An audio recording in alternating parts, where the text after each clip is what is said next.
नमस्ते दोस्तों, global think इस यूट्यूब चैनल पर आप सभी का स्वागत है। दोस्तों, भारत पाकिस्तान के बंटवारे में बड़े बड़े रियासतों से लेकर छोटे गरीब लोगों तक सभी को दुख को झेलना पड़ा था, जिसकी याद आज तक लोगों के जहन में है।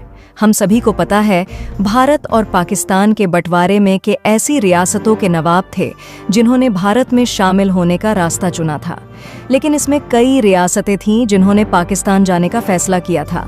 आज हम बात करेंगे एक रियासत के नवाब की कैसे कुत्ते जैसी हो गई थी हालत, वो रियासत जो आज़ादी के बाद पाकिस्तान में शामिल हो गई थी। आज की वीडियो से जानते हैं कौन सी थी ये भारत की रियासत जिसे पाकिस्तान जाकर पछतावे के अलावा मिली बेइज्जती। इसलिए यह वीडियो अंत तक देखना ना भूले। 15 अगस्त 1947 पूरा देश आज़ादी का जश्न मना रहा था। गुलामी की जंजीरों से आज़ाद होने के बाद जनता स्वर्णिम भविष्य के सपने देख रही थी।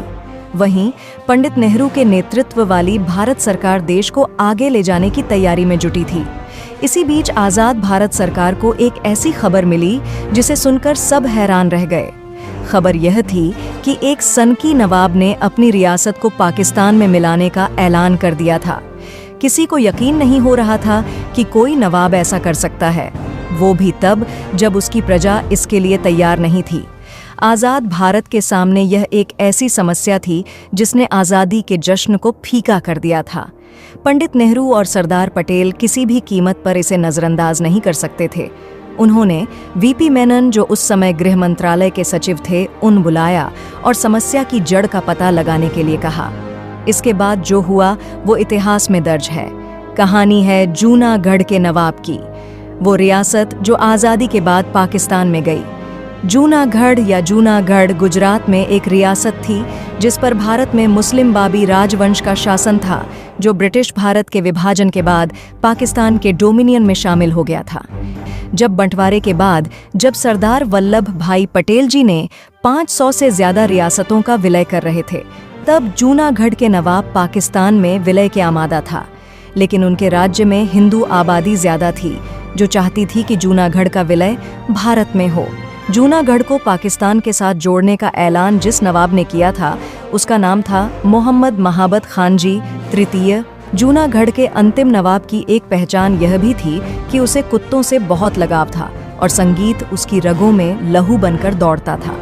नवाब के फैसले के बाद जूनागढ़ की 3,347 वर्ग मील पाकिस्तान के हिस्से में जाने वाली थी और 4 लाख से अधिक लोगों का जीवन खतरे में था। आपके जहन में सवाल आ सकता है कि जब जूनागढ़ भारत के हिस्से में मौजूद था तो नवाब इसे पाकिस्तान के साथ कैसे जोड़ सकता था। दरअसल भारत को आज़ादी कई कानूनों को अपनाने के बाद मिली थी। उन्हीं कानूनों में से एक था भारतीय स्वतंत्रता अधिनियम 1947। इसी के तहत ब्रिटिश इंडिया को 2 नए स्वतंत्र देशों भारत और पाकिस्तान के रूप में अलग किया गया था। इस कानून के तहत रियासतों पर ब्रिटिश क्राउन के कंट्रोल को भी खत्म किया गया था और उनके लिए लैप्स ऑफ पैरामाउसी का प्रावधान लाया गया था। यह एक ऐसा प्रावधान था जिसके मुताबिक रियासतों को यह विकल्प दिया गया कि वो जिसके साथ जुड़ना चाहे जुड़ सकते थे या फिर आज़ाद रह सकते थे। इसी कानून का सहारा लेते हुए जूनागढ़ के नवाब ने पाकिस्तान के साथ जाने का ऐलान किया था। जवाहरलाल नेहरू के नेतृत्व वाली सरकार जूनागढ़ के नवाब के इस फैसले से हैरान थी। नेहरू सरकार के मुताबिक जूनागढ़ की भौगोलिक बनावट ऐसी थी कि उसका पाकिस्तान में विलय संभव नहीं था। दूसरा, जूनागढ़ में रहने वाले अधिकतर लोग हिंदू थे, ऐसे में उन्हें भारत के साथ रहना चाहिए था। भारत सरकार जूनागढ़ पर तत्काल कब्जा चाहती थी, लेकिन लैप्स ऑफ पैरामाउसी के कारण उसके हाथ बंधे हुए थे। पंडित नेहरू कैबिनेट की मीटिंग बुलाकर इस मसले पर बात करते। इससे पहले लॉर्ड लुई माउंटबेटन ने तत्कालीन प्रधानमंत्री जवाहरलाल नेहरू, सरकार में गृह मंत्री सरदार वल्लभ भाई पटेल और भारत सरकार के रजवाड़ा खाते के सचिव वीपी मेनन को अपने पास बुलाया और जूनागढ़ के मुद्दे पर बात की। कहते हैं, इस बातचीत में नेहरू और पटेल ने माउंटबेटन को बताया था कि कैसे पाकिस्तान की तरफ से जूनागढ़ के नवाब को 8 करोड़ दिए गए ताकि वो अपनी रियासत को पाकिस्तान में जोड़ दे। दरअसल पाकिस्तान जूनागढ़ पर अपने लिए एक सैन्य अड्डा बनाकर भारत की नाक में दम करना चाहता था। यही नहीं, जूनागढ़ के जरिए वो कश्मीर को अपना बनाने की जुगाड़ में था। राजमोहन गांधी भी अपनी किताब पटेल अ लाइफ में इसका जिक्र करते हैं और लिखते हैं कि जूनागढ़ को पाकिस्तान के साथ मिलाने में मोहम्मद अली जिन्ना का हाथ था। जूनागढ़ का दीवान शाहनवाज भुट्टो उनके इशारों पर ही काम कर रहा था। उसने ही नवाब को भड़का रखा था। इतिहासकारों के मुताबिक यही कारण था कि लॉर्ड लुई माउंटबेटन के साथ हुई बैठक में सरदार पटेल ने जूनागढ़ के नवाब के खिलाफ सख्त कदम उठाते हुए सैन्य कार्रवाई की वकालत की थी और नेहरू ने इसका समर्थन किया था, जबकि लॉर्ड माउंटबेटन जूनागढ़ पर सेना भेजने के खिलाफ थे। माउंटबेटन का कहना था कि अगर भारत जूनागढ़ पर यह कहकर चढ़ाई करता है कि वहां रहने वाले लोग अधिकतर हिंदू हैं और उन्हें भारत के साथ रहने का अधिकार है, तो पाकिस्तान कश्मीर को लेकर सवाल खड़ा कर सकता था और तर्क दे सकता था कि कश्मीर में अधिकतर मुस्लिम हैं, इस नाते कश्मीर पाकिस्तान के हिस्से में होना चाहिए। दूसरी तरफ लैप्स ऑफ पैरामाउसी प्रावधान कानूनी अड़चन डाल रहा था। कुल मिलाकर जूनागढ़ का मसला बहुत संवेदनशील था और सरदार पटेल इसे समझ चुके थे। यही कारण रहा कि उन्होंने माउंटबेटन की बात मान ली और जूनागढ़ पर सैन्य कार्रवाई टाल दी थी। हालांकि उन्होंने हार नहीं मानी और कोशिश जारी रखी। एक तरफ जहां उनके के इशारे पर जूनागढ़ पर चौकसी बढ़ा दी गई थी, वहीं दूसरी तरफ 19 अगस्त 1947 को वीपी मेनन को जूनागढ़ भेजा था ताकि वो पता लगा सकें कि जूनागढ़ के नवाब की बगावत का असली कारण क्या था। प्लान के मुताबिक वीपी मेनन जूनागढ़ पहुंचते हैं और नवाब से मिलने की कोशिश करते हैं, लेकिन नवाब के दीवान शाहनवाज भुट्टो के रहते यह आसान नहीं था। जब भी वीपी मेनन नवाब से मिलने जाते, दीवान उन्हें रोक लेता और कहता कि नवाब साहब बीमार हैं और नहीं मिल सकते। बार बार एक ही जवाब सुनने के बाद वीपी मेनन को समझ आ गया था कि दीवान ऐसा क्यों कर रहा था। वो समझ चुके थे कि बगावत की असली वजह क्या थी। इतिहासकारों के मुताबिक वीपी मेनन ने जूनागढ़ के दीवान को चलते चलते कठोरता से सरकार का संदेश देते हुए कहा था कि अगर नवाब ने अपने फैसले पर विचार नहीं किया तो उनका खात्मा तय है। जूनागढ़ के नवाबी शासन का अंत में जिक्र करते हैं कि जूनागढ़ के नवाब को उनके दीवान भुट्टो ने ही भड़का रखा था। दीवान पाकिस्तान के सीधे संपर्क में था और उसी ने जूनागढ़ को पाकिस्तान में मिलाने का माहौल तैयार किया था। जूनागढ़ के कई प्रभावी लोगों ने उसे समझाने की कोशिश की, लेकिन उसने किसी की बात नहीं मानी थी और नवाब के जरिए जूनागढ़ को पाकिस्तान के साथ जोड़ने का ऐलान कराने में सफल रहा। नवाब से मुलाकात न होने पर मेनन ने पंडित नेहरू और सरदार पटेल के प्लान को आगे बढ़ाया। उन्होंने जूनागढ़ के लोगों में भारत सरकार के प्रति भरोसा बनाना शुरू कर दिया। वीपी मेनन ने उन लोगों से मुलाकातों का दौर तेज किया जो नवाब और भुट्टो से नाराज थे। जल्द ही वीपी मेनन की मेहनत रंग लाई और जूनागढ़ की 2 छोटी जागीरें भारत सरकार के साथ आकर खड़ी हो गईं। कहते हैं, भारत सरकार के इस कदम से नाराज होकर नवाब ने उन दोनों रियासतों पर अपनी सेना भेज दी थी जो भारत के साथ आ गई थीं। नवाब का यह कदम उसे भारी पड़ा। दरअसल भारत सरकार नवाब के इस फैसले पर बेहद तल्ख थी और इसे युद्ध मान रही थी। सरदार पटेल इस बार भी सैन्य कार्रवाई की पैरवी कर रहे थे, लेकिन 24 सितंबर 1947 को हुए एक बैठक में लॉर्ड लुई माउंटबेटन ने पंडित नेहरू को यूएन से मदद लेने की सलाह दी थी ताकि भारत पाकिस्तान के बीच युद्ध की स्थिति को टाला जा सके। कहते हैं, जैसे तैसे सरदार पटेल सैन्य कार्रवाई न करने के लिए तैयार हुए, लेकिन उन्होंने सेना के जरिए जूनागढ़ की नाकाबंदी करनी शुरू कर दी थी। दूसरी तरफ जूनागढ़ के आम लोग अपने नवाब के खिलाफ लामबंद होने लगे थे।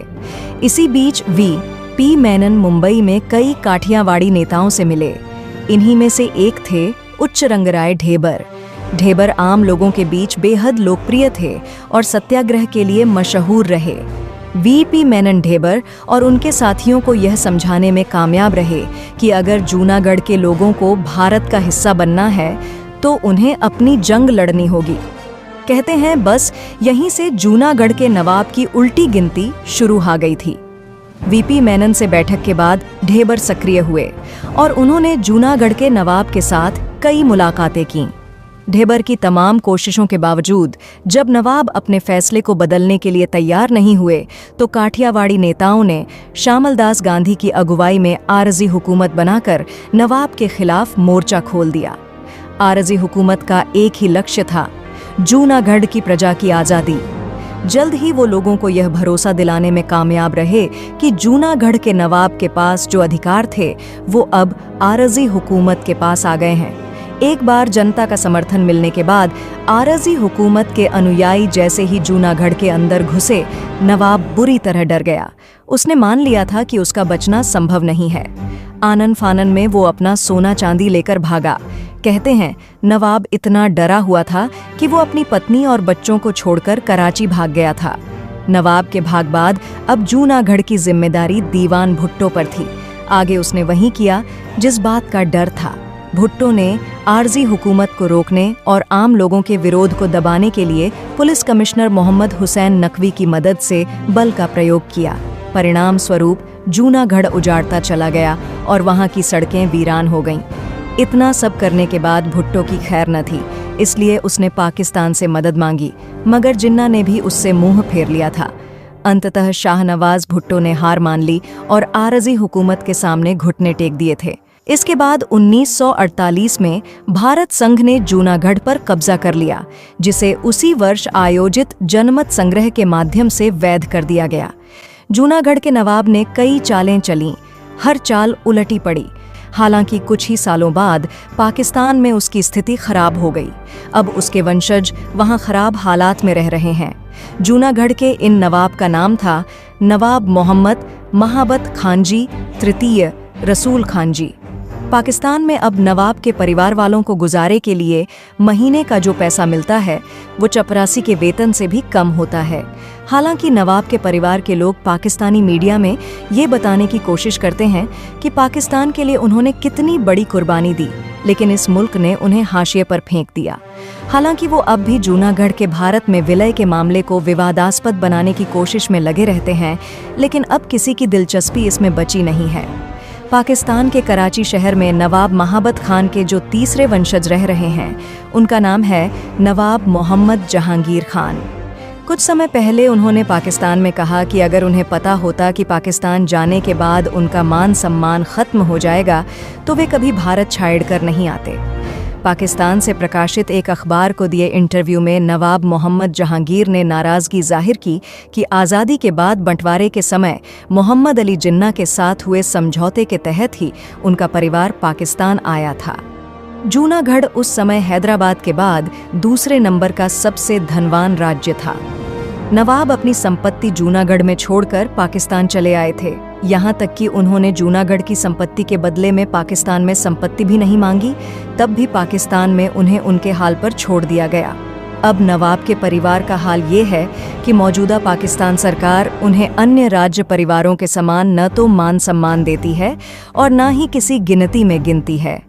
खटास इस बात की भी है कि अपने जिस वजीर के उकसावे में आकर वो पाकिस्तान से भागे, उस वजीर भुट्टो का परिवार पाकिस्तान का मुख्य राजनीतिक परिवार बन गया। अगर आज का वीडियो अच्छा लगा तो हमारे YouTube चैनल ग्लोबल थिंक को सब्सक्राइब करना ना भूले और हाँ, वीडियो को लाइक और शेयर करना ना भूले। अगली बार मिलेंगे एक इंटरेस्टिंग वीडियो के साथ। तब तक के लिए बाय बाय, स्टे कनेक्टेड।